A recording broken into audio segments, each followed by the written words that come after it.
السلام عليكم ورحمة الله وبركاته. أخباركم إيه؟ معاكم أخوكم وليد عبد السلام، سيارات ومنوعات زي ما اتعودنا مع بعض، ونتعود دايما إن شاء الله على طول العربيات الفابريكا وكسر الزيرو. النهاردة بقدم لكم معرض من المعارض المحترمة جدا جدا جدا اللي أنا بحب أتعامل معاها، سواء بيع سواء شراء سواء أي حاجة. ليه بقى؟ ان المعرض ده عموما شغال بسياسه معينه، هي السياسه دي اللي هي بتاعتنا اللي احنا بنحبها عموما. يعني السياسه دي اللي هي العربيات الفابريكا وكسر الزيرو. تمام. بالنسبه للعربيات الفابريكا وكسر الزيرو تخصص، يعني بصراحه يعني هو متخصص في حاجه زي كده. المعرض ده موجود في مدينه نصر ان شاء الله. المعرض ده اسمه اوتو بلس. صاحب المعرض الدكتور محمد رجب، من الناس المحترمة جدا في التعامل وفي الأمانة وفي الإخلاص في الشغل. إن كنت حضرتك من الناس اللي بتحب تخش في الموضوع على طول وعايزة تشوف العربيات بسرعة وبتاع الكلام ده، ونسمع الكلام بعدين، مفيش أي مشكلة خالص. يعني حضرتك ممكن تقلب عندك على شريط التقديم. تمام. ارجع لنا تاني للكلام في الاول للفيديو الاولاني، علشان ايه ده؟ احنا بنتكلم بصفه عامه عن المعرض اللي انت هتتعامل معاه ان شاء الله ان كان في نصيب، وعن العربيات عموما. حبيبي باشا، تشرفونا للجميع وانا معاكم. هتفضل. وفي حاجه عن المعرض ده على فكره احب اقولها لكم بقى. يعني هي المفروض ان هي بعض المعارض بتعملها دعايه، بس هو ده بيعملها لعدم الدعايه. دايما بيحب يوضح دايما ان هو ما عندوش تقسيط، البيع عنده كاش فقط. طب هحول على بنك، طب هحول حد هيكيش لي، حد هيعمل لي، هو قافل الموضوع ده كله خالص. ومن وجهة نظره وتحترم طبعا، بيتجنب الشبهات، وربنا يبارك له على كده، وربنا يكرمه، والله المستعان. يعني ما نقدرش نتكلم معاه في اي حاجه، هو الراجل ده سياسه واحنا نحترمها جدا، بيتجنب الشبهات.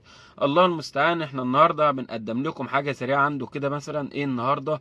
رينو ستيب واي 2020، عربيه من العربيات الفابريكا، اوتوماتيك، هاتشباك، عربيه جميله جدا. طبعا الفئة السعرية هنشوفها دلوقتي، وهنشوف التفاصيل بتاعتها، واوريكم الصور بتاعتها، واعرفكم سعرها، واعرفكم العنوان بتاع معرض اوتو بلس، والتليفونات اللي هي التواصل، وكل حاجة. يعني تمام ان شاء الله تقدروا تستعلموا معايا. معانا هيبقى معانا حاجة كمان النهاردة ان شاء الله، العربية السينوفا. العربية السينوفا دي عربية شقية كده برضو، هاتشباك كده، عربية شقية، عربية جميلة هنشوفها. مطلوبة دلوقتي ومرغوبة، عشان هي القيمة السعرية بتاعتها دلوقتي في المتوسط بصراحة. هنشوف العربيتين، وهتعرف دلوقتي ما بين تحب تركب رينو ستيب واي 2020 ولا هاتشباك، ولا هتحب تركب السينوفا هاتشباك. وفي نفس الوقت الاتنين حلوين، عشان ده في متوسط سعر وده في متوسط سعر، هو ما ينفعش المقارنة بصراحة. بس انا جايب لك عربيتين فابريكا وفي حالة كسر الزيرو. طب بالنسبة للأسعار، هو الراجل ده بيبقى بيعتمد على العربيات الفابريكا وكسر الزيرو. في تفاوض أكيد، أي شخص شغال في العربيات في تفاوض، بس هو عموما التفاوض عنده في حدود. يعني تقدر تتكلم معاه وتشوف، عشان هو ما بيسيبش الدنيا واسعة. هتيجي تسعر معاه بقى الأسعار مش أسعار، هو الراجل شغال وما شاء الله عليه، وعارف شغله كويس، وشغله كله ايه، بيقلب على طول، مش من النوع اللي بيركن عربيات او كان. فهو كده كده النهارده السعر طالع فهو معاك، السعر نازل فهو معاك، فهو بيسعر على سعر اليوم عشان الراجل بيحب يشتغل وربنا بيبارك له. والعربيه ما شاء الله عليها برضه دايما بيعتمد على الفابريكا وكسر الزيرو. والزبون بتاع الفابريكا او صاحب المزاج اللي هو بيحب الفابريكا وكسر الزيرو بيحب دايما العربيه قبل الفلوس.